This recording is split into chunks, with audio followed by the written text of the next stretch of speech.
There we go. All right. Welcome, welcome. I'm just going to welcome everyone who's joining us gradually. Please tell us where you're joining from. All right, terrific. So if you can just help us test the chat forum, just type hello or whatever on the inside the chat. Hopefully you're, I'm sure, very familiar with Zoom.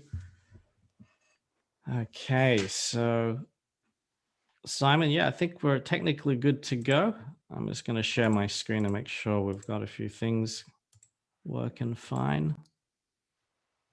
Great, the 7-week live webinar series on early intervention. That should be fine there. Okay, we've got some people raising their hands. All right, welcome Enrico, hello. Let's just bring Enrico to the panel, shall we? Hello, Jojo, welcome. Mr. Di Giovanni, you there? Can you hear us, Enrico? Yes, mate. How are you, mate? Yeah, good, mate. Good evening. Good evening. Evening to you. You got your video handy, or you want to stay anonymous? Yeah, I'll just stay here. Yeah. How are you? Good, oh, good. sorry. Yeah, your video. I just want to, well, let's test all this. Enrico is going to be joining us for a full session, I think in week 3, which is June 2nd, I believe. Yes, it is. Yeah, terrific. You want to perhaps test out your video. Welcome, Andrew. Welcome, Tuesday. It's not working.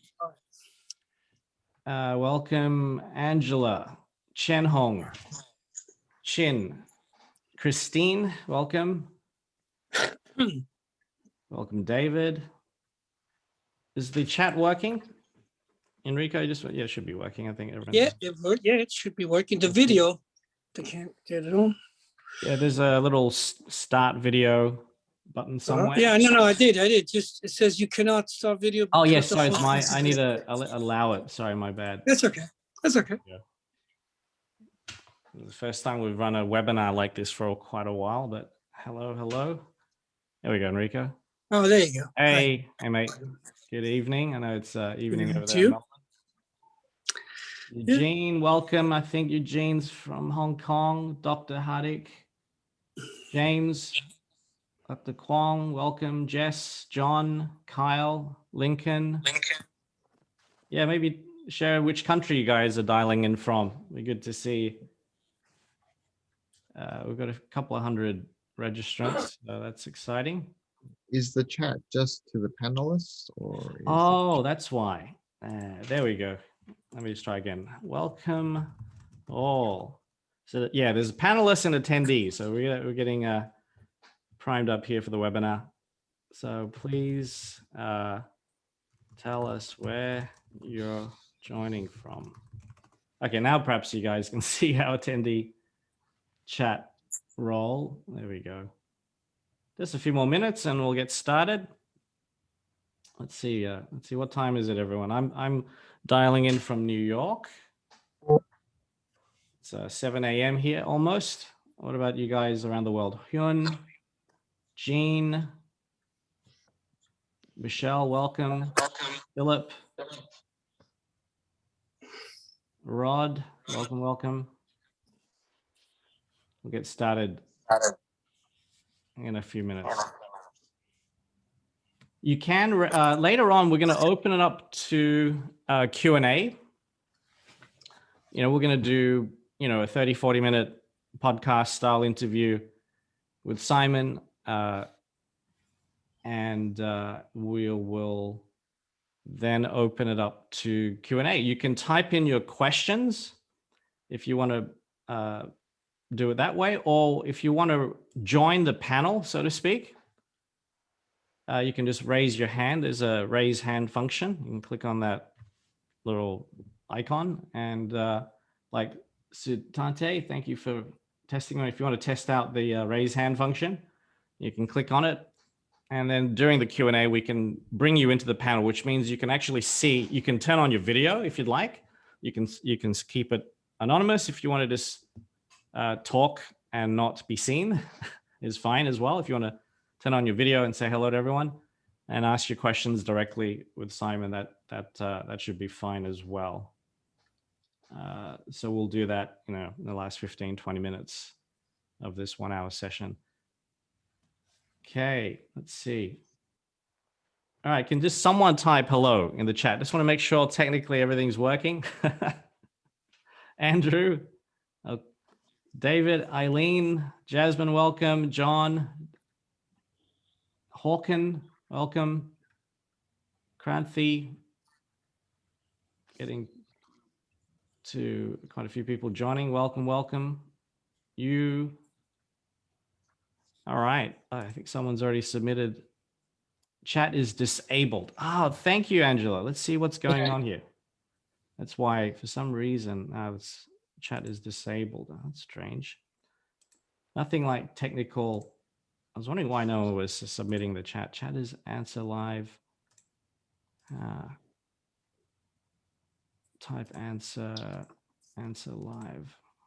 You'd like to answer this question. So what we could, no, it's working. Enrico, you're saying hello, right? Or maybe because Yeah, but actually I typed more, John, and then for just chat, and I pressed on chat and said hello. Yeah.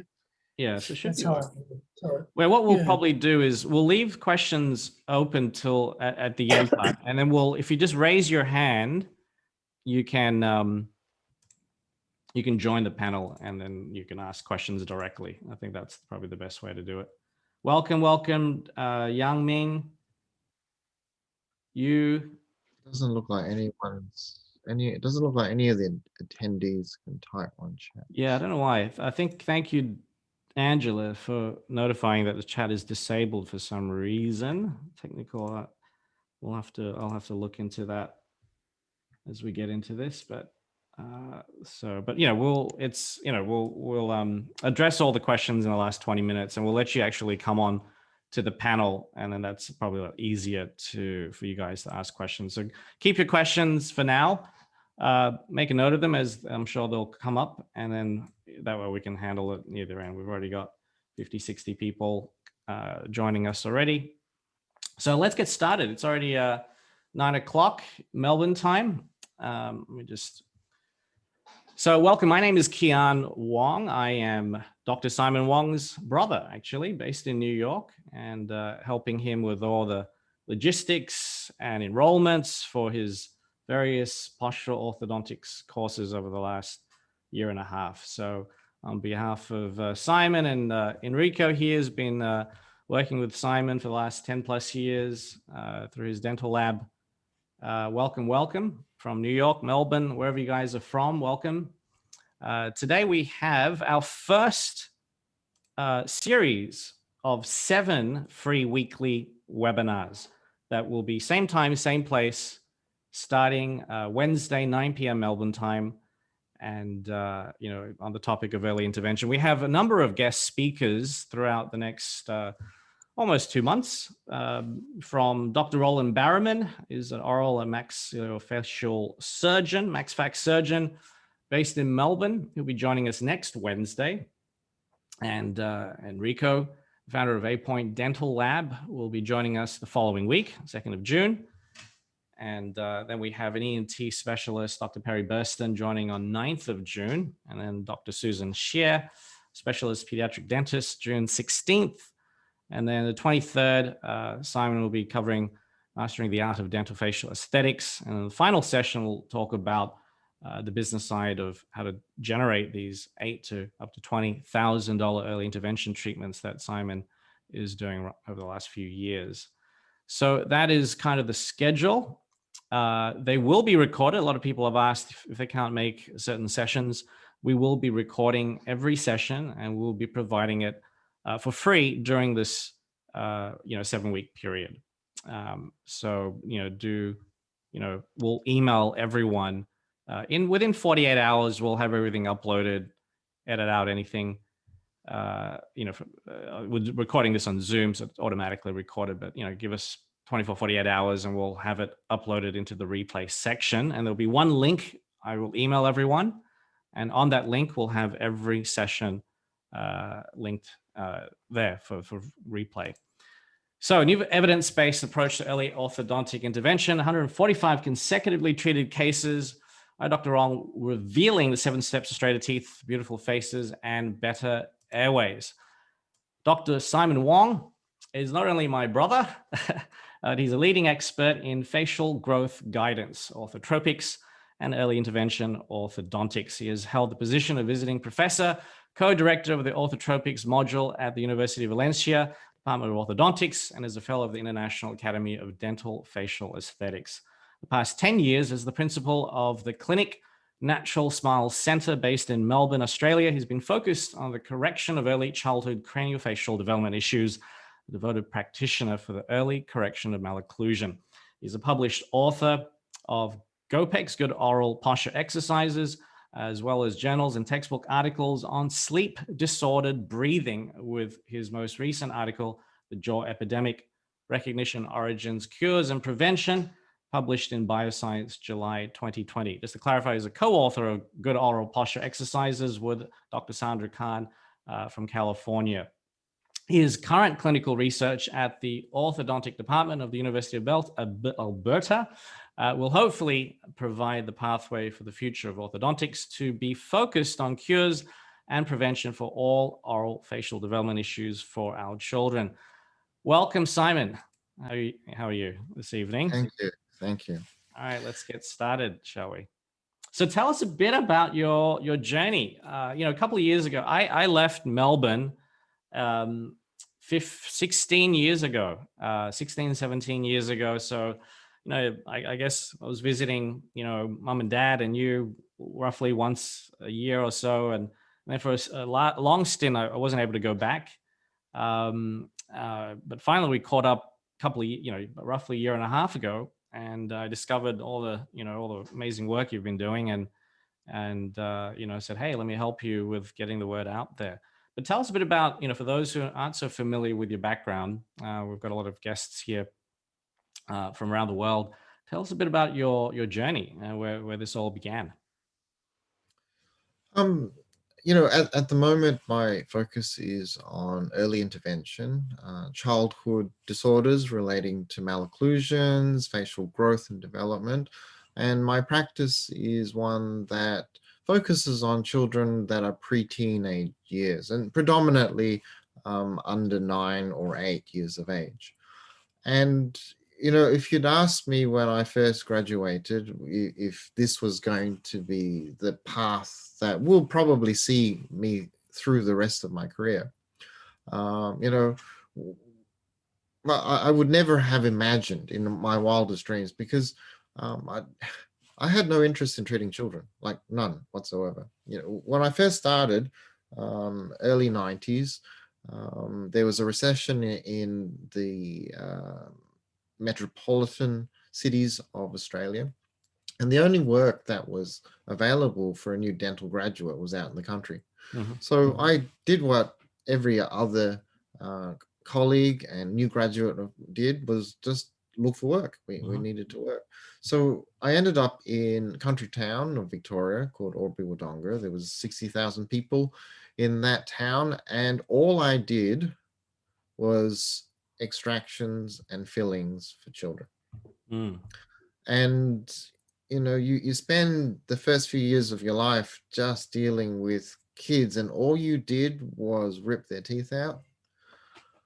It really put a perspective on dentistry that seemed to be all blood and guts with no reward. No reward emotionally, no reward from the perspective of learning something that you could build a career on. Made a decision not to treat children. And sure. I moved through a lot of my practice in the years to come, focusing more on restorative dentistry. The 90s was a time where there was a shift in the generations, where the baby boomers were starting to look at the prosperous years of their life. And like most dentists in my era, crown and bridge was the focus point. And, I worked in the UK like most dentists did from Australia. We could hop on a plane, land in London, knock on a door, get a job, and start cutting crowns. And it was my focus for a very long time. It was something I felt was very passionate. I could create beautiful smiles with technicians such as Enrico, where we created porcelain work to mask all the imperfections that adults within that age group of 45 to 60 presented with. Teeth were out of alignment, teeth that were discolored, and it was a good living. It was an exciting component of dentistry, and really every dentist dreams of working in a high-end cosmetic practice when it comes down to what it is that we like doing technically.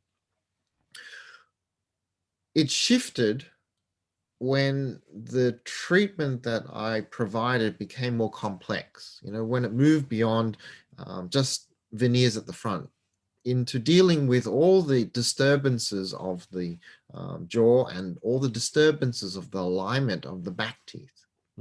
You can hide things from the front. You can artificially create the illusion of attractiveness. But the further back you go, the more you realize that there are root causes that you can't hide by changing the shape or composition of teeth.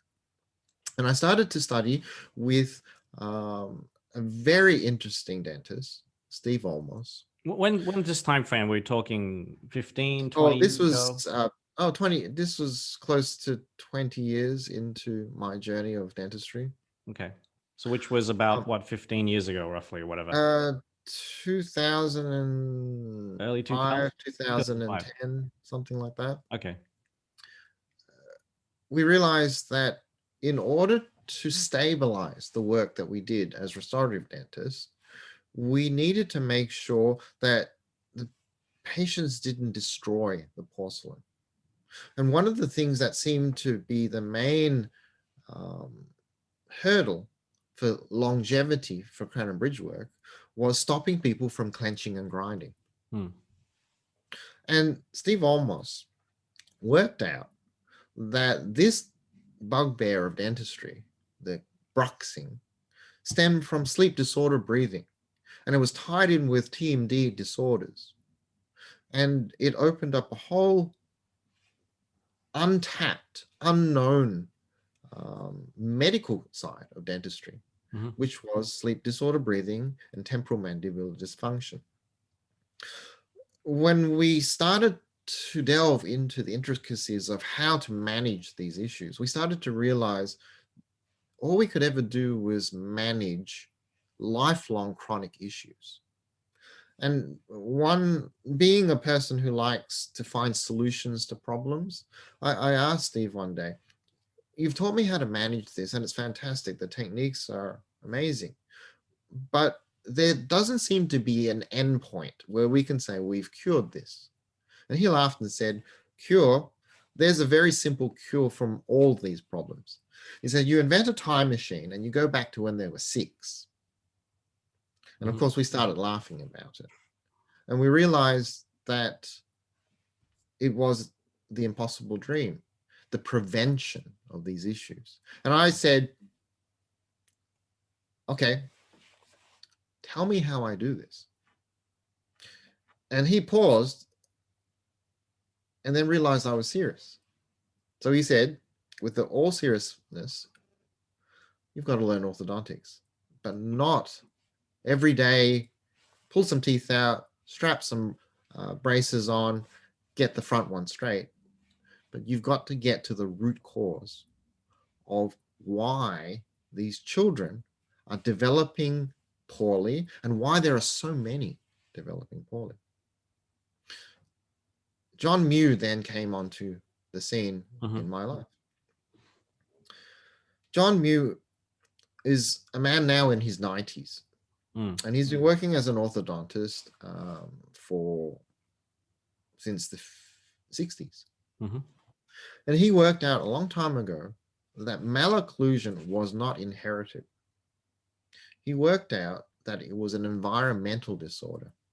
It was a disturbance in the natural growth pattern. And he worked out it was related to the resting posture, how the tongue and the lips and the cheeks interact with the teeth, not when we're doing things, but when we're not doing things, when we're resting, when we're sleeping. And he taught orthodontics in a way that was fascinating because it focused on root causes, on the why is there crookedness in the teeth, when genetically we should have the potential for good balance. And that really created the very beginning of uncovering for me something that I have immense passion now, which is the reverse, the flip side of that pain that I felt in the early part of my career on having to destroy mouths by pulling teeth out that were rotting, to now doing everything in my power to preserve every single tooth in every child that comes across my way. No, it's interesting. I mean, I grew up with crooked teeth. You had much better teeth than I did. And, I never ate much growing. I was very sickly as a child, and I ended up getting really bad. I won't show everyone my bad teeth. I refused to go to I went to the, a general dentist, and they referred us to the orthodontist. And I still remember that day. He said, "Oh, I think you'll need to pull out about 5 teeth." And, I didn't react. Afterwards I said to Mom, "No way." You probably remember that. And, I ended up pulling out one teeth, the one that was just jutting out. It was so horrendous. So I was like, okay, what the heck? I'll pull that one out. But, we always just assume, what percentage of, the general population just assumes that we have bad teeth because of genetics. And you're saying, no, it's not. Well, John Muse and this isn't just a few dentists. This is like the cutting edge research that's coming out now. Many books have been written about it. What percentage of general dentists are even aware of this, let alone orthodontists? In your, we have the dichotomy that is what we're trained in as our profession and what we're raised to believe in our childhood and in our formative years. And very often, there are two pathways that are completely different. Many of us have faith. We have belief systems that were derived from living in a culture, living in a environment that followed beliefs that maybe don't have strong science behind them. Then we join a profession which is based on science that refuses anything that doesn't have proof. Seeing is believing. Is a component of science that we're asked to accept in dentistry, in medicine. We're taught things. Sometimes we don't believe them because culturally we're raised not to do so. And I bring on this point because, I've been studying with my co-authors, Paul Ehrlich and Marcus Feldman, Robert Sapolsky. They're biologists, evolutionary biologists based from Stanford in California. And they're heads of department. So they have between them decades and decades of science based on their understanding of biology, of evolution, of change. Yet you can speak to the average person, whether they're dentists or whether they're lay people, and they have a different belief system from what the science sometimes says. We culturally accept that much of our life is predestined through inheritance from our genetics. And whether we're taught and told scientifically that it is impossible for the rapid change in the number of children across the board throughout the world to be 66% in need of orthodontic treatment, with up to 18% in need of surgical intervention. When 18? that was That's incredible. up to 18% have enough distortion in their jaws that they're left with only the option of minor surgery, which is extraction of teeth, Okay. or major surgery, which is repositioning and redevelopment of jaw form itself surgically. So how is that possible? How did we get to a point where in the span of literally 3 or 4 generations, we move from having room for 32 adult teeth with jaws that are balanced in 95% of the population to having close to 2/3 of our children today with crooked teeth before their teenage years are over? So why? All right, this, a lot of people I'm sure are here because they've already been looking into this, but for those perhaps are not so familiar, give us a quick summary of, there's many different causes, but what are the top 3 or 5, main reasons why we have crooked teeth? We first have to make it an acceptance that it isn't purely genetic. The simplest way that we can explain this is that it doesn't fall within the evolutionary theories of timeline. It's just too quick a timeline. Secondly, we know that genetic inheritance in malocclusion, where the jaws don't balance or are distorted, occurs universally in what we call syndromic children. People who have genetic defect. Most people have heard of Down syndrome. There are many, many syndromes where genetically the coding is incomplete or distorted. And so we know in those children, they have no option but to grow in a way that isn't balanced. That's about somewhere between 1% and 5% of the population. So we know, yes, genetics plays an immutable role in their lives.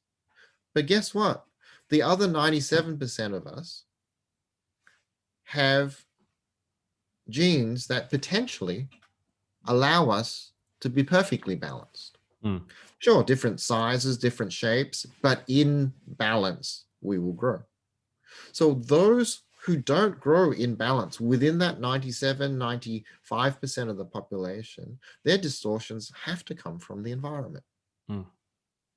Now, we're conditioned to treat 13-year-old children in orthodontics. And we find that when we treat children in that timeline, somewhere between 10 and 15, that no matter what we do, there never seems to be a significant change to the jaw dimension. We move teeth easily, but the jaws don't seem to vary much from where they present to when they finish their growth. Now, what most people forget is the sole purpose of puberty, as far as the bones are concerned, is to harden and calcify soft tissue into hard tissue. Now, if you have a child who walks through the door, their voice is deeper than mine, and they're half a head taller than me, and they have jaws that don't match, what am I supposed to do with that child who is a man who happens to be 13? And the answer is nothing. You can't do anything. But if you understand how much growth happens in the first 10 years and how soft bones actually are, let me put it to you another way. In our culture, we understand how bones can be changed through cultural whims. About 150 years ago, it was very popular in the elite and the wealthy to bind the feet of the girl children. This is in China. This is just in China, China. or yeah, in China. yeah. I think our grandmother was lucky enough to just miss that Just missed era. that period. And She she had talked big about feet. it all the time. Definitely. She talked about it all the time, and she, thanked the heavens Yeah. that she missed this Oh, horrendous. culturally preferred method of raising certain children. Crazy. They ended up with fully grown women who had feet smaller than a 4-year-old's foot. Now, how is that possible? They took children under this age of 5 and they bound the feet and they compressed them and stopped them from growing. Now, they could not do that to older children. They had to do that to children who were only younger than 5, because the bones were soft enough that the environmental pressures from a decision you made culturally caused a stunting of growth. Conversely, you have African tribes that put rings around necks of children to elongate them. And you have other cultures that bind the head so that it distorts the shape, so that it's more conical, like in the South Americas. Now, again, you only do this in the very, very young, while the bone structure is soft enough that you can apply pressure, whether to stunt or whether to develop. So how is that different, I thought, and John Mew thought, to the jaws? Yeah. We deal with children who have stunted jaws or overgrown jaws.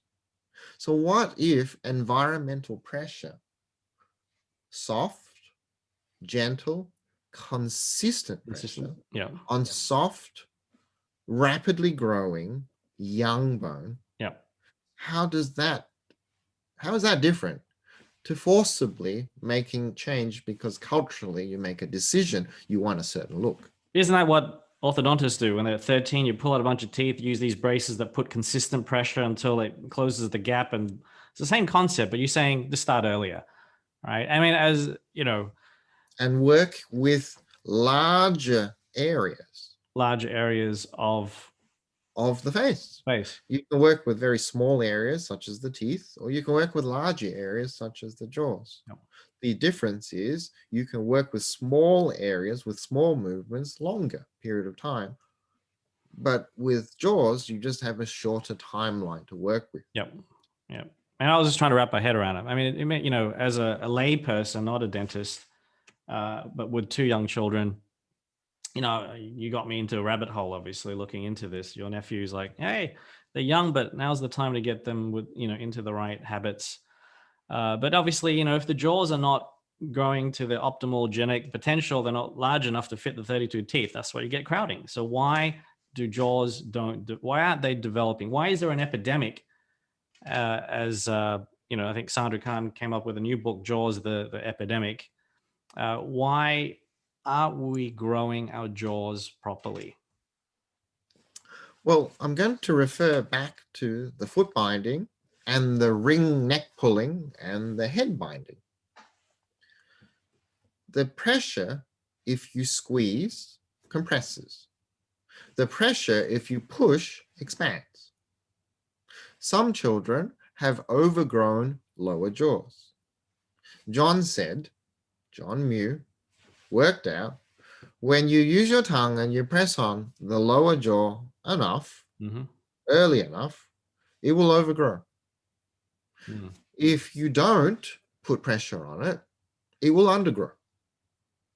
If you put pressure in the wrong direction, it will grow in the wrong direction. Okay, so now, some examples, thumb sucking, what are we talking about, all right? What are examples of this? If you put a thumb in your mouth and you lean on the top front teeth and compress the chin back. Yep. So this will undergo. Then your top jaw will protrude out and your bottom jaw will recede in. Yep, makes sense. So we understand that concept of an immutable third party that doesn't belong. compressing one aspect Yep. and elongating another aspect. Now, Yeah. obviously not everyone thumb sucks. Unfortunately, your nephew does, and I'm still trying to get him to stop. He's only a year and a half too. Do they phase out of it, or do I need to, I'm going to put chili on your thumb, and he's like, right, he knows what that is. It's very hot, chili, la chill, right? And then, but what? I mean, this is on a side note. I mean, some of you guys have young kids, maybe not, but how do we stop them from thumb sucking? Just on a quick note. I mean, does it naturally phase out, or?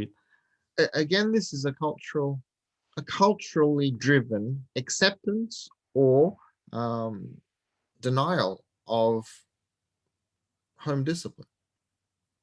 Right? A child wants what it wants. We move through certain phases of our lives. We learn to develop and grow emotional responses, and sometimes they run away and run rampant. You know, the no 2-year-old period, the favorite word is no. Yeah. It's a period of time where you learn to explore and test boundaries. And as mature adults, we're supposed to set new boundaries and condition and train and discipline.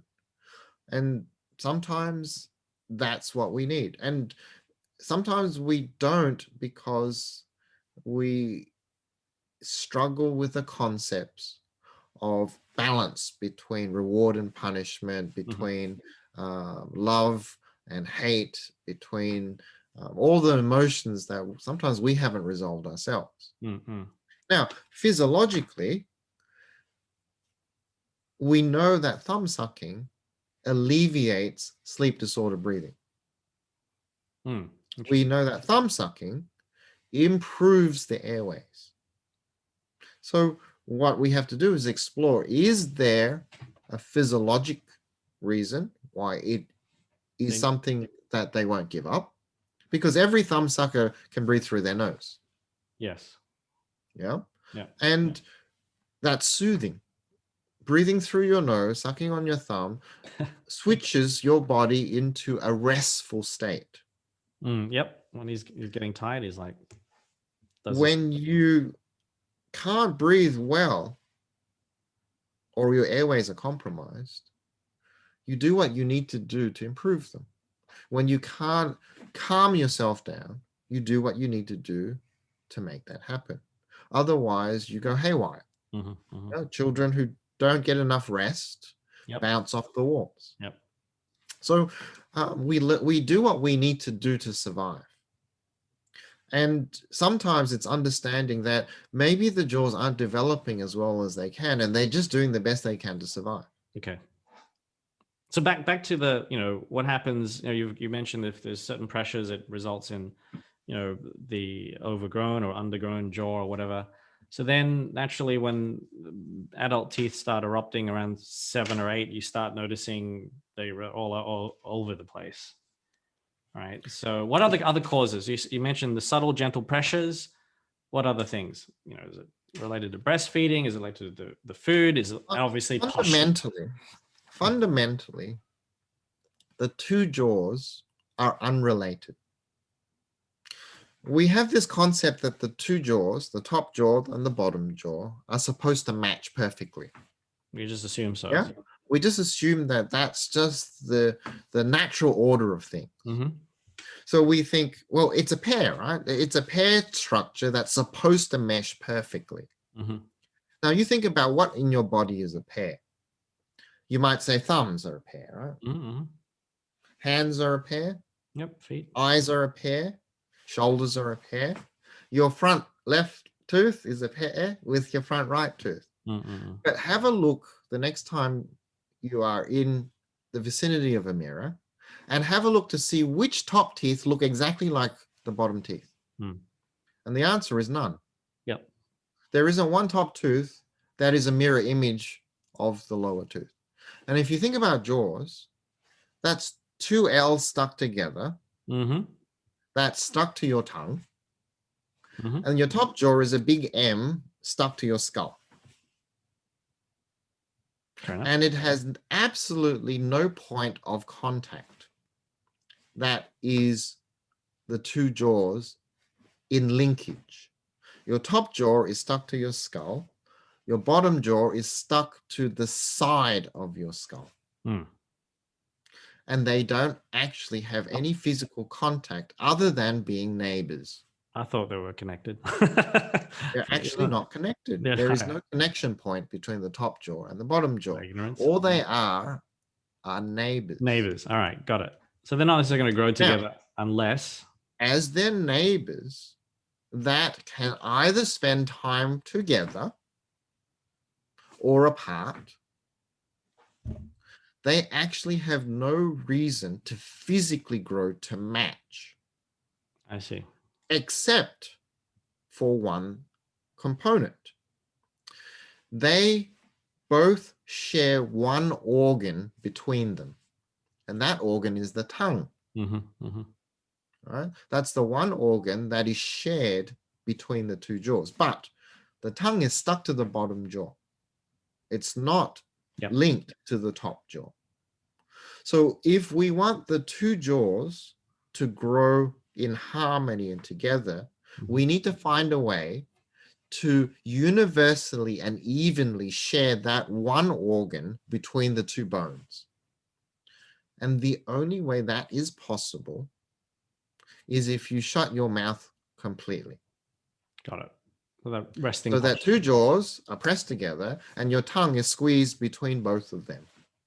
The tongue touching the roof of the mouth gently. And the floor. The teeth simultaneously. Gently. Now, when that happens, you have a closed system where two jaws become one, housing the primary organ of the mouth, which is the tongue, which creates even consistent pressure between both jaws. So we get the balance of growth. So now you have the potential for two unrelated jaws to share a purpose. And if you sleep in that posture, when you grow at night and only at night, will you grow in harmony together? Yeah. So when I was snoring as a kid and you threw pillows at me because we were sleeping in the same room, I had obviously some sleep obstructive, and as a result, my mouth was open. My mouth was open. My growth wasn't. During the growth period, they could not, even if they wanted, grow together at the same rate. But why? Okay, let's go back to why. Because maybe I wasn't sucking my thumb. Is it my diet? Perhaps I wasn't just, Probably the primary. I wasn't breastfed, as on a side note. The primary cause of open mouth posture is a blockage to the nose. And the primary cause of blockage to the nose, virus and bacteria. Which I was always sickly and had the flu and everything. Reflux as an infant, which is significantly more common in bottle feeding than breastfeeding. Okay. Yeah. Yep. And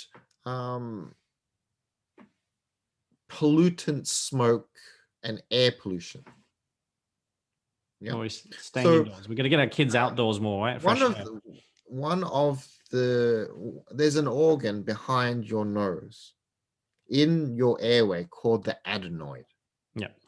And just under it is the tonsil. The tonsil, yeah. The adenoid is the gland that sits just behind the nose complex, and it helps fight bacteria and viruses and pollutants that come through.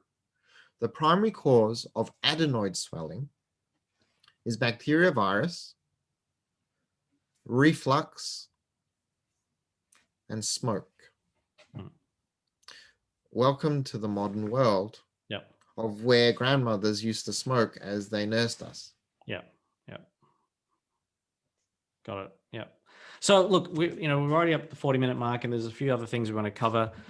Let's get into like, all right, there's the root issues, and you've got a book about. There's different books. Perhaps you can talk about and briefly talk about the Jaws epidemic article that came out, or that talked about the bioscience article. That in fact everyone has a free download of that. When you registered for when you actually registered for this webinar, we gave you access. Do you want to share the screen so you can just remind people where they can read in a lot more depth about the etiology, I think is how you pronounce it, the root cause of malocclusion. Books have been written about this. Stanford University research has been talking about this. So, it's getting out there now to the public. YouTube videos have tens of millions of views on these really interesting topics that the general public is becoming aware of now. So there is beginning to be this awakening of what the cause of all this is. But let's talk a bit about your practice itself, right? How have you, been able to help these children to come in from age 3, you mentioned, all the way up to 7, 8, 9, 10, and you've achieved incredible results. I didn't believe it until you showed me literally over 100 cases, which are now being researched at the University of Berta. I think you can now mention Peter Bushang, who's one of the top orthodontic researchers in the world, in the US, in ANU, Texas. You'll be working with him over the next year or two with his whole team who's researching your work, your 140 odd consecutively treated cases. Do you want to quickly show some of these cases, just a few of them? Obviously we can't go through too many, and then we'll open up to questions perhaps. All right, you want to share your screen there. Chen Hong, thank you for raising your hand. We'll get into questions very shortly, and we'll invite you to the panel. So if you want to be on video, you can turn on your video as well. I go through a lot of this obviously in my training programs, but I'll try and actually, we don't want to, we might just kind of scroll through it a bit. Yeah, just scroll a little quickly. It's not really a process of me trying to spend too much time on the work that I do, but I use John Mew's technique, orthotropics, and our goal is to intervene early and to correct posture. And our hope and goal and aim is to work through malocclusions while they're in the earlier periods of distortion, to develop structure that allows a child to be taught to rest with their mouth fully closed. We use different techniques. We create a combination of training programs that work on psychological focus, physical disciplining. We use appliances that my wonderful technician Enrico Di Giovanni creates for me, removable appliances that allow us to develop even the lower jaw. One of the reasons why I get such good results is because I have the capacity to develop lower arch development, lower arch expansion. Most of us can do this. We show cases like this, and yes, it looks impressive, but there's few in the orthodontic community who can't develop upper jaws to a reasonable degree. But when we say, okay, how do you marry up with the lower development? You hear crickets. Yeah, and that's where most of my problems are in the lower jaw. Is that the predominant place where things get messed up? The bone is hard in the lower jaw, so it's and there's no suture. So it's very, very difficult to develop it when you have a child who is 12, 13, 14, 15. But when you're dealing with a 4-year-old or a 5-year-old, and their bone is soft, and the dental alveolar component is more than 80% of the whole structure of the jaw, you can make enormous change. So we were able to not only document photographically, which is really important to do, but we we radiographically recorded. And it's I think it's important for our Huge changes. I think it's important for our legitimacy as early interventionists to be able to document our cases to the same level, if not exceeding, that required of the specialist orthodontic standard of care.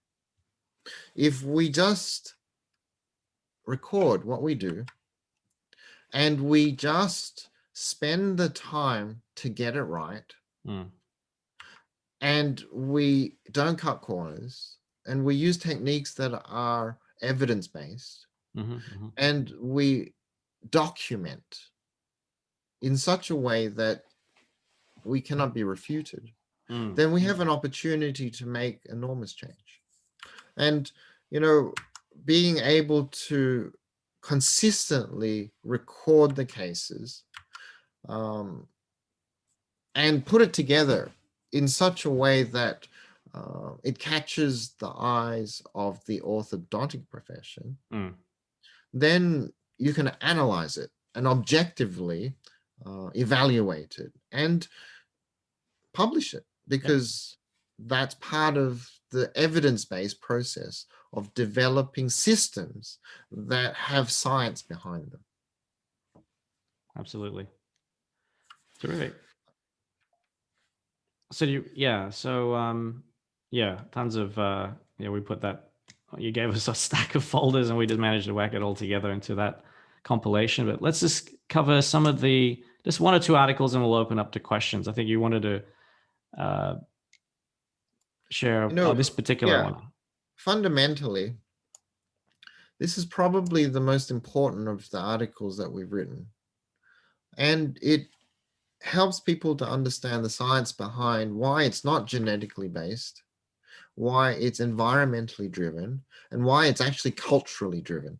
Why the change in how we raise children today, the focus on intellectual development over physical development, has allowed the physical body to deteriorate at the expense of intellectual blossoming.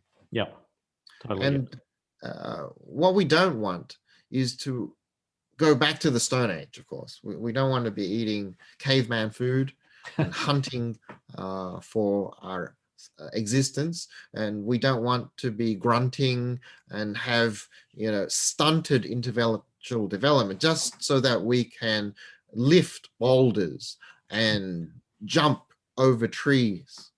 Right? What we can do today with the technology that we have and the science behind our understanding is, for the first time probably in the history of our existence, is we can have it all. We can have enormous intellectual growth and development and strong physical strength and stamina and health. But we have to understand what brings it all together.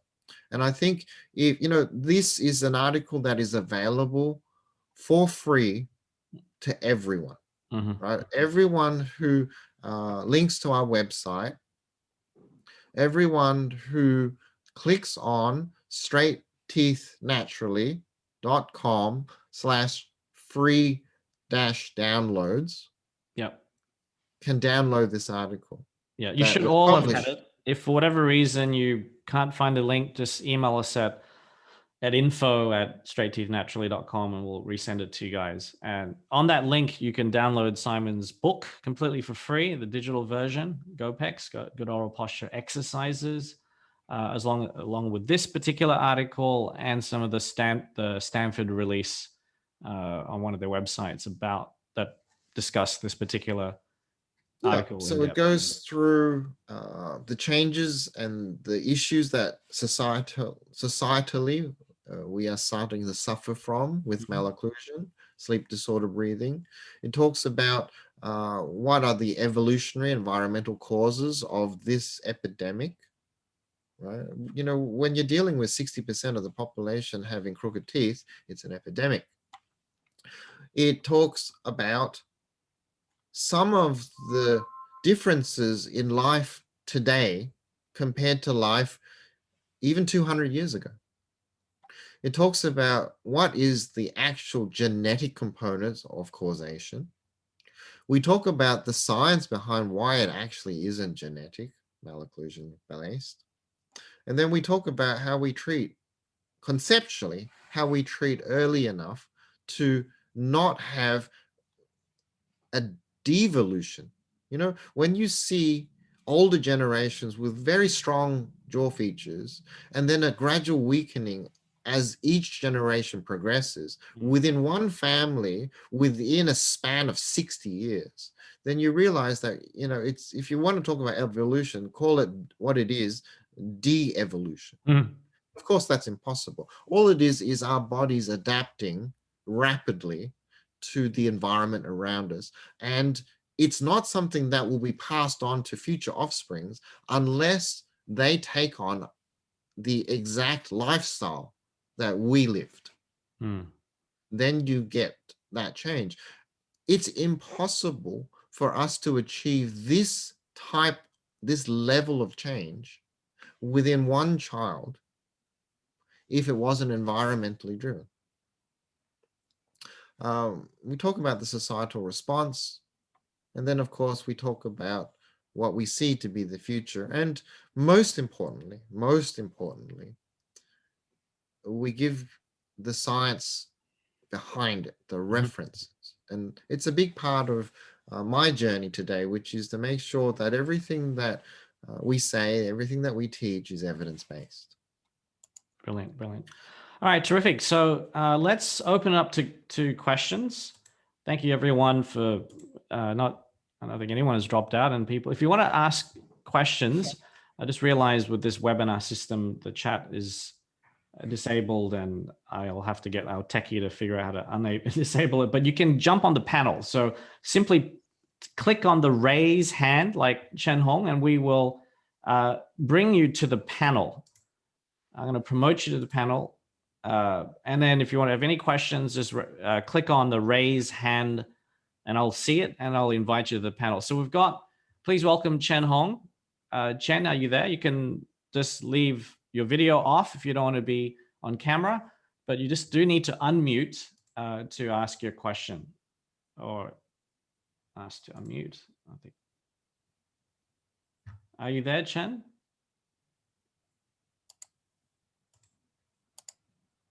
Hello? Maybe that was a while ago and you might have stepped away. Hello? All right, anyone else who would like, we'll come back to you, Chen, if you are just still trying to click on the right buttons. It's all a bit tricky with all this technology. But anyone else with any questions for Simon? You just need to click on in the middle of the Zoom, well, down below near the bottom of the Zoom panel, there is a raise hand. If you share the screen, you can show people that area. If I share it, they're not going to see my panel. So anyone with questions, feel free to just click on the raise hand. Okay. Hello, Chen. Let's see what you should be able to chat. Let me just see if I can make co-host, and maybe that will help. So you can, there we go. Chen, can you hear us? Ask to unmute. We have Budi. Oh, yes, we have someone raising their hand now. Okay, we've got Budianto. Yes, Budianto. Budianto. Okay, let me just bring you up to the panelist. Thank you for joining us. Give us a second. There we go. And then, hello, are you there, Budianto? Hi. Yes, welcome. Hi, good evening, Doc. Good evening. Okay. Where are you from? Okay. Where are you dialing in from? So I'm Budianto. I'm coming from Surabaya, Indonesia. Indonesia, welcome. Hello. I'm a pediatric dentist, and so I've been following because I'm joining about MyoBrace 2, and I've been learning about MyoBrace 2, but not too deeply, and only superficial. And what Dr. Simon explained today is very interesting. And what I wanted to ask is, in Indonesia, I I met every day a children patient, a pediatric patient, and all of them usually have a malocclusion, and 80% of the malocclusion I see that they have a allergic something allergic maybe about the adenoid or anything about the breathe, how they breathe. In Indonesia, I see they look for a solution, like they go to pediatric they go to a doctor, they go to pediatric doctor and look for the solve about the allergic problem, but I don't see there is any solution from that. So I just want to ask, in Australia, how about that? Because usually what I heard is the pediatric dentist refer to ENT, and then ENT will give a solution. Is there 100% solution for the allergic patient? So the airway can be corrected, and then they can have a good posture and breathe and anything else like that. Sorry Yes, for my yes. English. No, Maybe. no, it's a very valid question, and it's the single biggest roadblock to guaranteed success in this type of treatment. You know, you raise a question that we all scratch our head over when we treat young children. You know, 25% of children under 5 today have blocked noses. Right, this is in the West, right, in Australia and in the US and the UK. So in the Anglo-Saxon world, close to 25% of under 5-year-olds have stuffy noses of some description. And allergies, non-allergic rhinitis or allergic rhinitis is an enormous problem. You know, at the moment, the solutions when there is a blockage is surgically clear something, right? Adenoids, so they'll go in and clear the adenoids. If it's lower down, they'll clear the tonsils. And then at the end of that, there's almost nothing that they can do. If it's the nose that's congested because of irritation in the lining of the tissues, then they might give you a steroid spray, or they might give you antihistamines, or they might do allergic testing. And it just goes round and round, because when you start this journey down the rabbit hole of trying to figure out why the nose is blocked in the child, they realize it's not just one thing, it's like 27 things. And it's not that 27 all the time, it shifts constantly. So the children are literally left with, they've had their adenoids cleared, they've had their tonsils cleared, they've been told to have a restricted diet, they are given antihistamines, and they're given steroid sprays, and they're given saltwater lavages, and they're given all sorts of stuff, and they still have noses that don't work. And my journey has taken me into the understanding of potentially what might be an answer. And what might be an answer is how angry the child's natural immune system is, you know, whether it's overreactive or not. And what tends to modulate the immune system, and we've learned this during this COVID period, is vitamin D. Vitamin D is the sun looking after life on Earth. Vitamin D is sunlight converted to life through creation of a hormone within our body that is the precursor to acetylcholine, which is the main driver of the parasympathetic nervous system.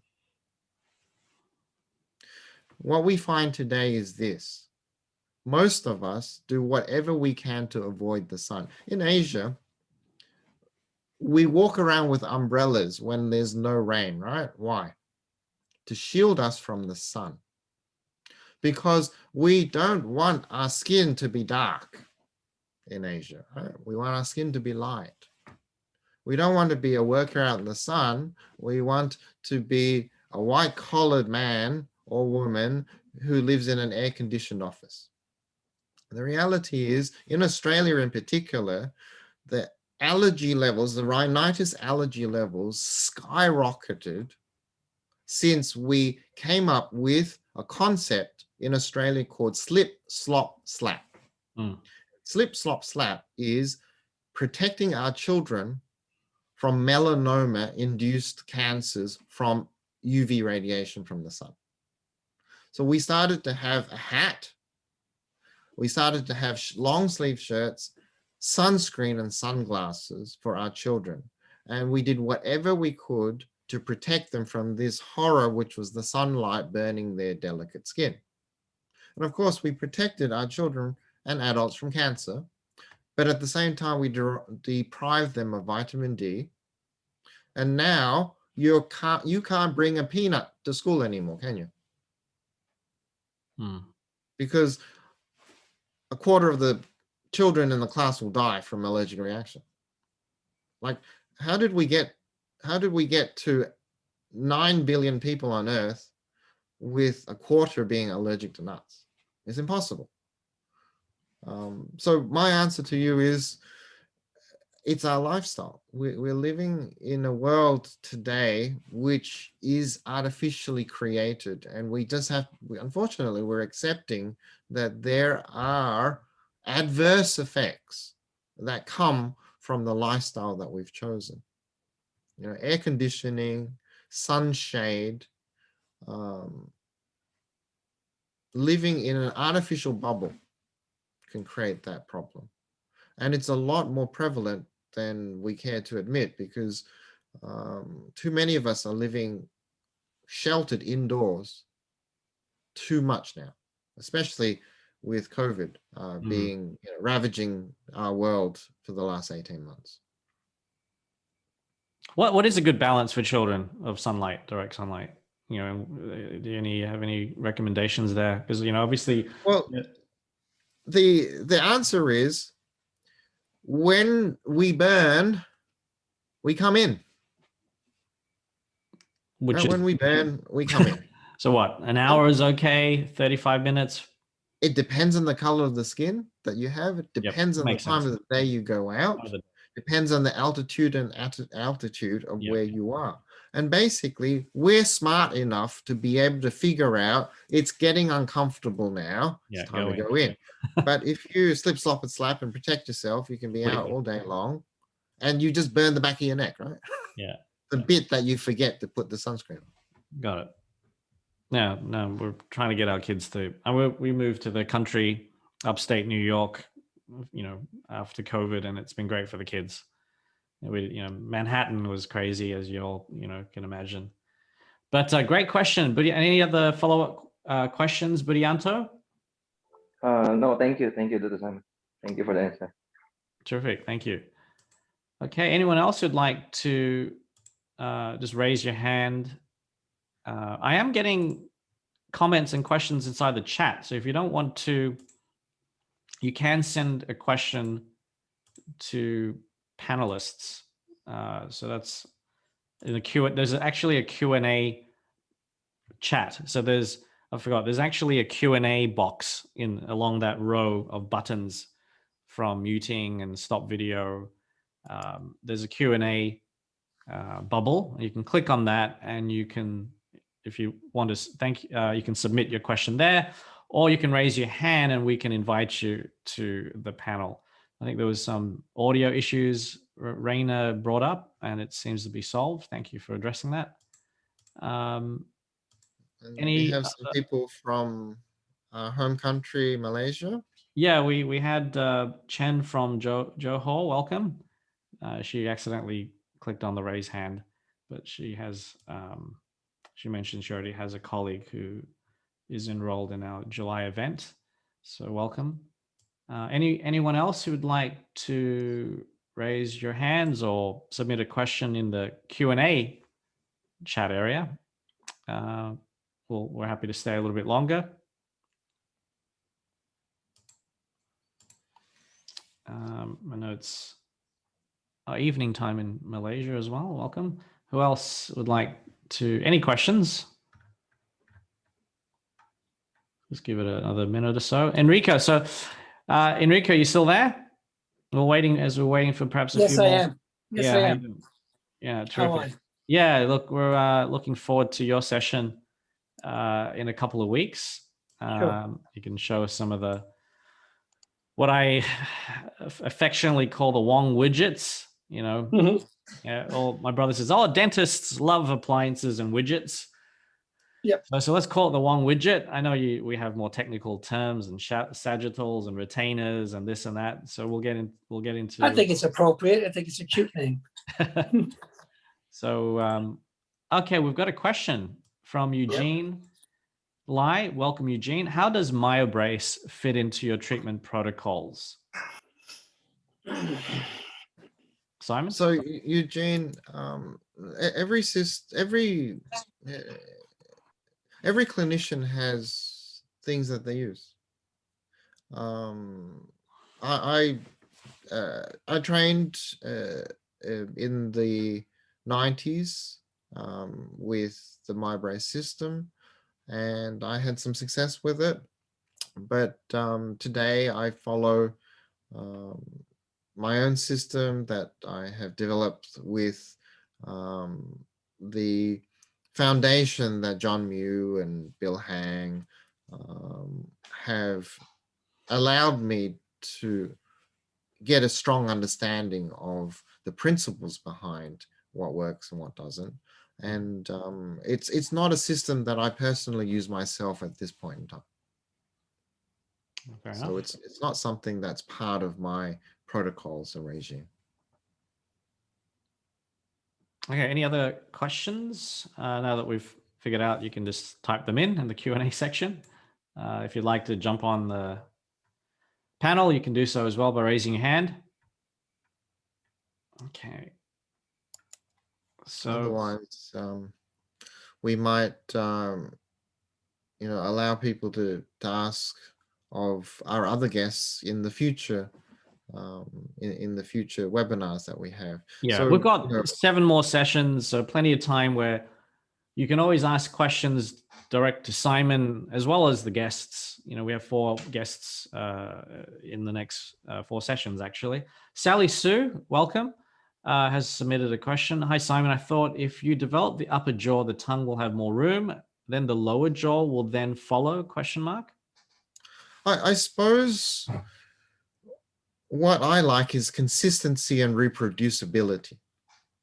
You know, I have a saying, hope is not a plan. So I want to be certain that I'm going to get the result that I want.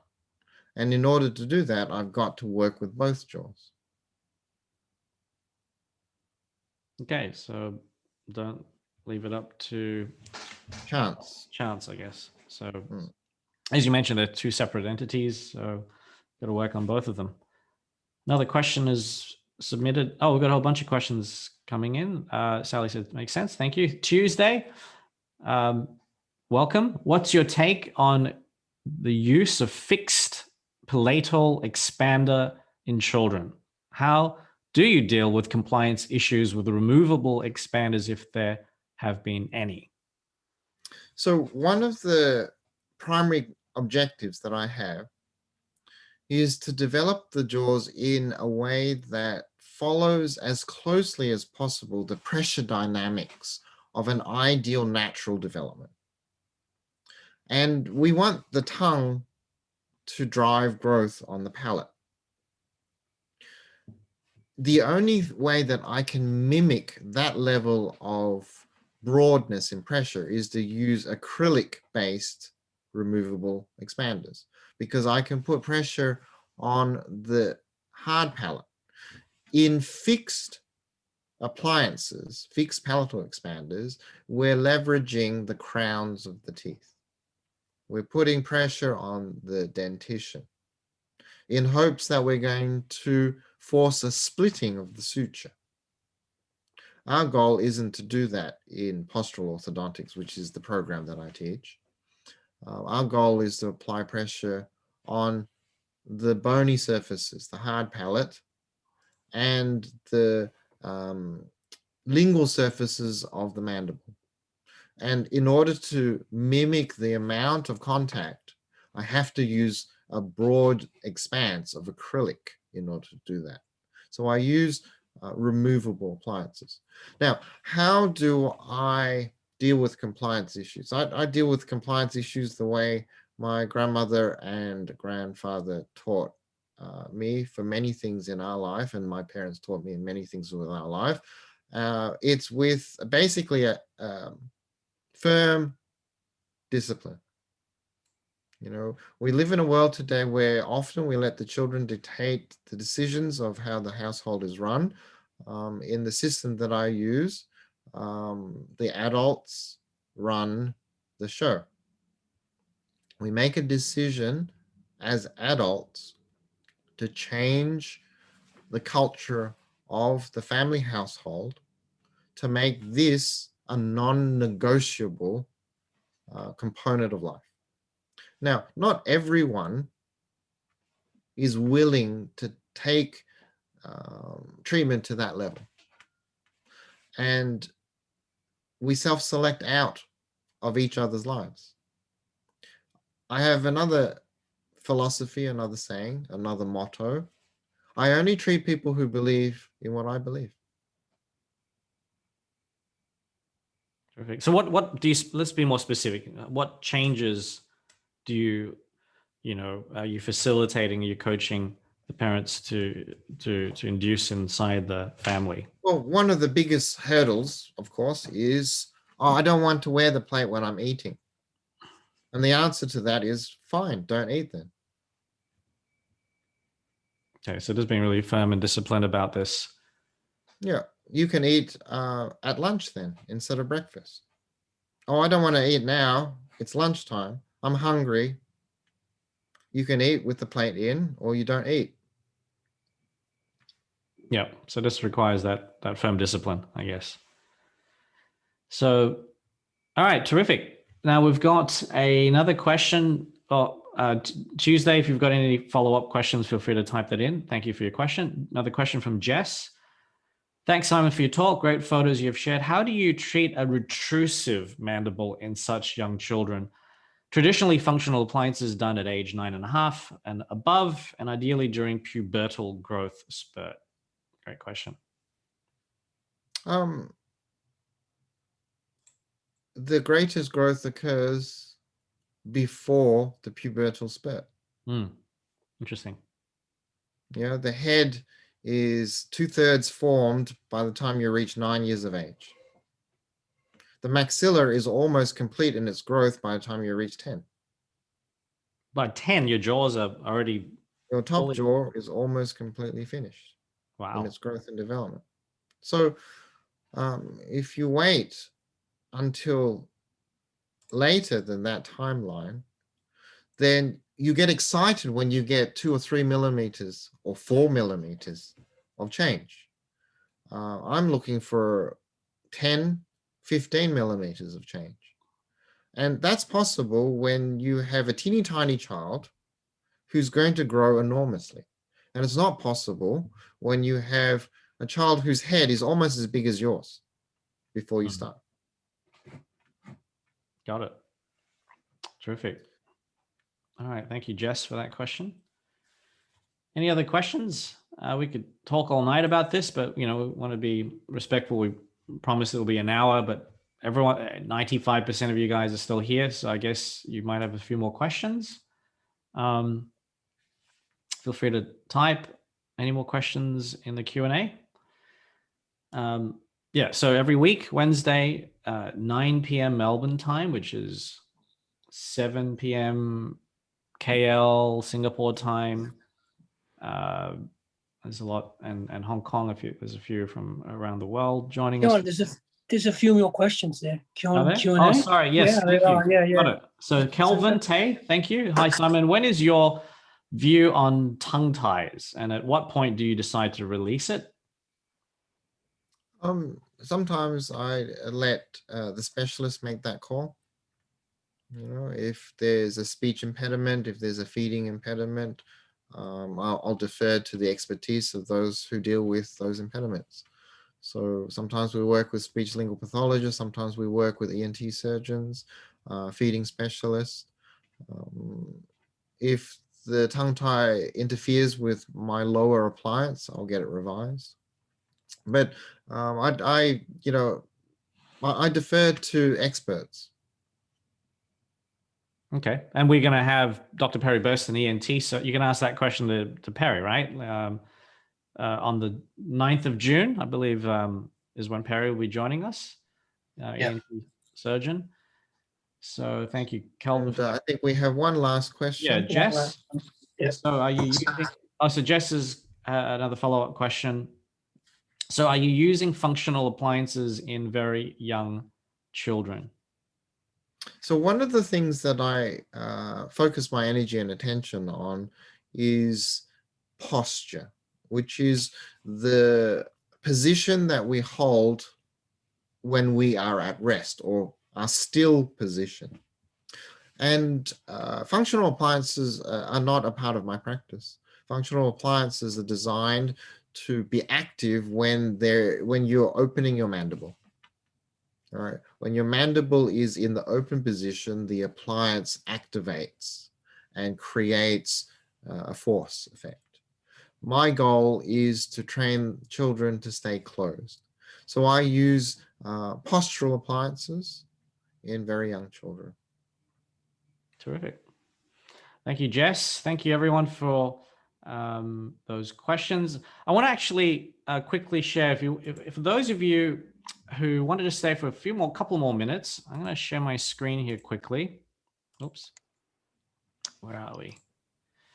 Thank you, Simon, and everyone who's asked questions. If you're, we're doing this 7-part series, partly because, I said to Simon, we need to do more webinars for free and just, help answer a lot of questions. We're getting emails and stuff. Why don't we just do a live webinar every week for 7 weeks, and bring in some guests who can answer a lot of the more technical specialist questions that we're getting here as well. But at the same time, we do have a once a year, roughly, maybe twice a year. We've only been doing this roughly once a year. We do a intensive, right? Now, obviously, for those of you who want to learn more about Simon's work in depth, I'm just, if it's okay, I'll just spend just a few minutes to wrap up. Otherwise, next week, same time, same place, we'll give a full hour, perhaps 75 minutes if people have got tons of questions. But at the end, I'll just quickly summarize what's happening in July. People have asked about this. How is this different, from the 7 series webinar? Well, firstly, the 7-week webinar series is completely free. We've got different guests. It's really give you a taste of our 2-day introduction to postural orthodontics, which is also coupled with 5 months of coaching, you could say. There's a Facebook group dedicated to those who join this 2-day intensive, and you can ask, imagine asking questions inside a closed Facebook forum over the next 4 or 5 months. So that way we can obviously be a bit more custom in the approach to helping you in your journey. So the website is straightteethnaturally.com. I'll just bring up the website, if I may. There we go. So it's a 2-day intensive. July 24th and 25th is a weekend, Saturday, Sunday. And we're, a couple of months out. So it's all virtual. You don't have to fly to Melbourne. Originally, we were going to do it in Sydney last year, but due to COVID, literally, we had a lockdown a few weeks before we were scheduled to run the event live. And we offered everyone money back. And surprisingly, 90% of the people said, no, we'll attend the Zoom version. And it was a hit. They loved the format. They didn't have to fly in. They saved on travel, accommodation. And so we did the Zoom version. And so we've got another version of that in July 24th and 25th. It's for folks who obviously are very passionate about helping young children. They want another form of service that they can charge up to $8,000. Simon charges up to $20,000 for his more complex cases in Australia. And if you're passionate about airway focused dentistry and you have a basic understanding of orthodontics work as well, and you want to learn about getting into treating these children as young as 3 to 11, this is the program. We'll go into all the appliances that Simon has developed with Enrico over the years. Derek Mahoney has been a huge advocate. You might have heard about this webinar through Derek's email recently. Thank you, Derek Mahoney of EODO, for helping us spread the word. You can download the book here as mentioned, from Dr. Sandra Khan and Dr. Simon Wong here with all the articles. And the event, so we have a 7-step framework you can see here we've developed from, ultimately prevention and position and posture with, good oral posture exercise, the structural rebalancing of jaws, a specific treatment plan, unwavering discipline, which we all understand is the basis of change, etc. So let me just kind of quickly, there's a full 2 days. They will go for 8.5, 9 hours a day. We start early Melbourne time, so that will cater for East Coast and West Coast in particular. In the US, we have international attendees from all over the world: Taiwan, Malaysia, US, Europe, etc., New Zealand. So it will be starting at 6 a.m. Melbourne time, which registration and 6:30 start.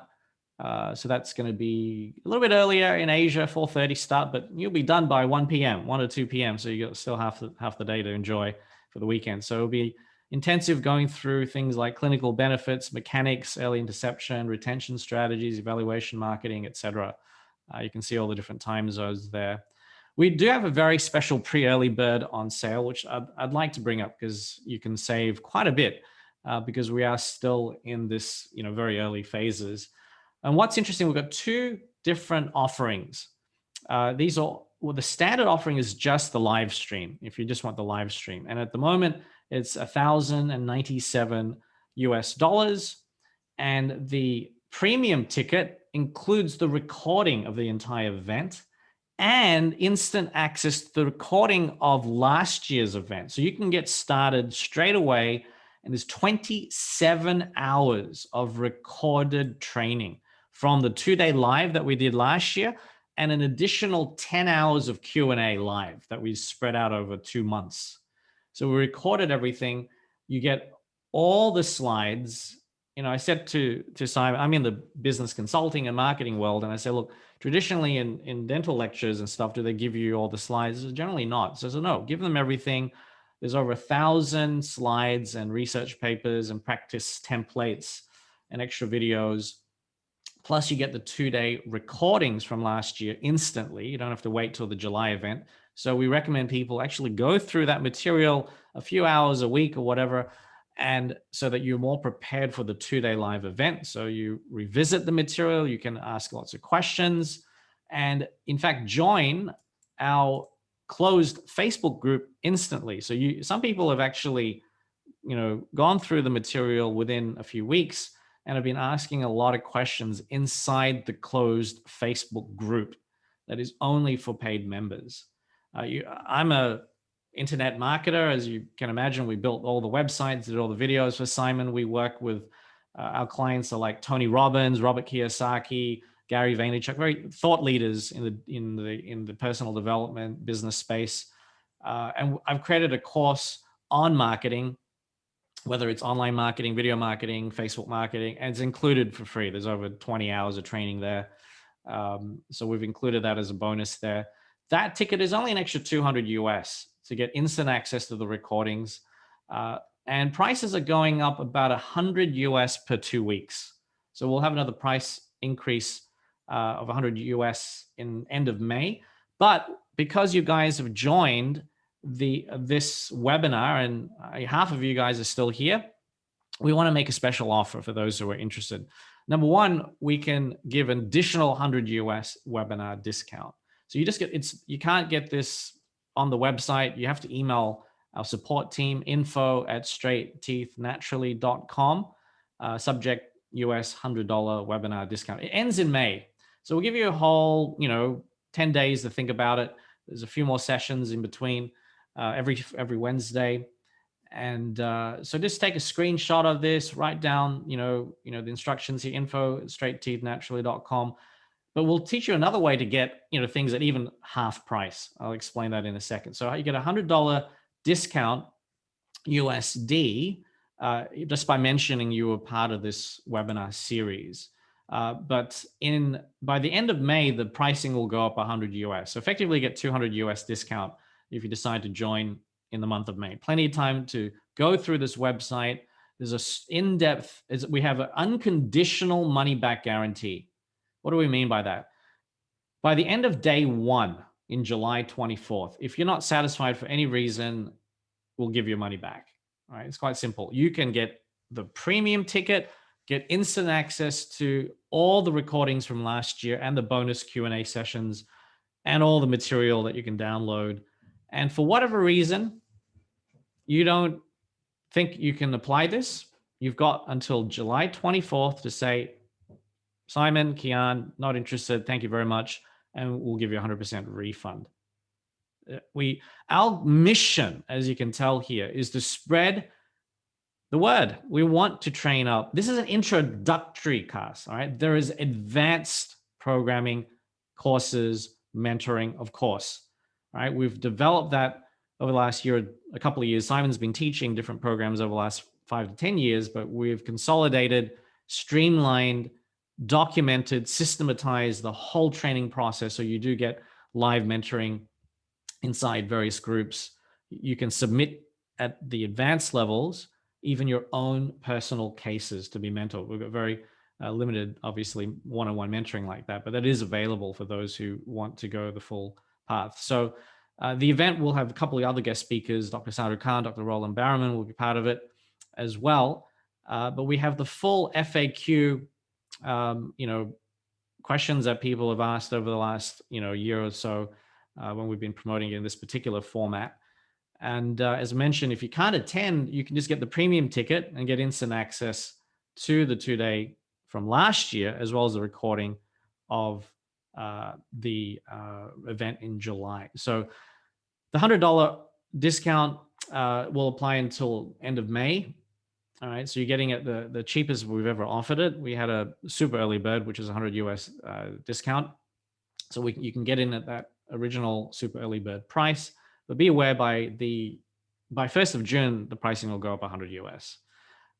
People have asked, how can I'm from India, I'm from Malaysia, from the Philippines, is there any type of additional discount? US dollars is obviously more expensive, et cetera, that we do actually have a group buy program. So, over the next week or two, if you want to find a few colleagues who are interested in this, you can get together. And we had a group from Taiwan recently who bought 15 tickets and they got close to 50% discount. So if you just email us to find out how does the group discount apply to your scenario, and we can explain that. So even if you just have one other person join, you can get 25% discount each on the special pricing. Not only are we going to reduce, let's say, the premium ticket to $11.97, but if you bring an extra person, we'll discount 25% off that. We're not so, the good thing about Zoom, we can scale this, right? We can have hundreds of people join. It's not like we're limited to a physical location. But at the same time, we do need to charge something because we in the group, Facebook group, Simon will be personally, replying to the questions throughout the week as you submit questions related to the course material. See, most 2-day events, introductory events, as many of you have attended over the years for continuing education, that's it, the 2-day event, and there might be more advanced programs as well. So we've structured it so that you can ask questions even before you attend the live event. We're going to give you the recording straight away. We're going to give you all the slides. And if you get the premium ticket, you get support up to 3 months after the live event. So effectively until October, end of October. So you got 5 months of support for potentially just around 600 US if you bring in a bunch of people, right? So we wanted to create a way, because our goal is to train as many dentists. you're not going to, you know, become an expert overnight, even in 5 months. So we do have people ask, is there an advanced program? And absolutely. And you can read about, you know, what's next. There's a whole video that we created here, and there's a whole website that you can click there, and that describes the different advanced programs. We've documented more than a few hundred hours of content. If you really want to go down and master this, 30 years that my brother's been doing dentistry, the last 10 to 15 years in this particular space of early intervention. You know, our goal, this is our mission, my brother's mission. It's, you know, his legacy program that I've, you know, had the pleasure of helping him develop this. It's a really interesting topic for my family, 2 young children, as I'm sure a lot of you have young children as well. So if you have any questions, you know, we're here to, you can ask any quick questions. Thank you guys for joining. If you have any quick questions about the program, otherwise, thank you for joining this first session. Next week will be, just to reiterate, next week will be Dr. Roland Barrowman, a MaxFac surgeon. 2nd of June, Enrico Di Giovanni, founder of 8 Point Dental Lab, for all widget-related questions, appliances, and so on. Dr. Perry Burston, ear and nose, throat surgeon, ENT, 9th of June. Dr. Susan Scher, specialist pediatric dentist, who will be joining us on the 16th of June. And 23rd, so Simon will be, you know, kind of he'll be the one interviewing these guests. I'll be just there to opening it up and closing. And then 23rd of June, Simon will be leading that discussion. And the 30th of June, the final session, will be on more the kind of the business side and how to generate these type of clients. So if you have any questions, thank you, Simon, for joining us. Thank you, Enrico. Thank you all You're for joining welcome. us from around Thanks, the world. guys. Much appreciated. This is recorded, so if you want to revisit this, and we'll record every session as well. We give us a couple of days and we'll upload everything. We'll keep the recordings until the end of June, right? And then we'll plenty of time for people to revisit. Do prepare your questions. If you'd like to join our more advanced program, just, you know, visit Straight Teeth Naturally. Email us if you've got any questions in relation to the mentoring / 2-day intensive, Straight Teeth Naturally. Thank you, everyone. And we'll see you next Wednesday. Same time, same place. Take care, everyone. Thank you, Kian. Stay well. All right. Bye-bye.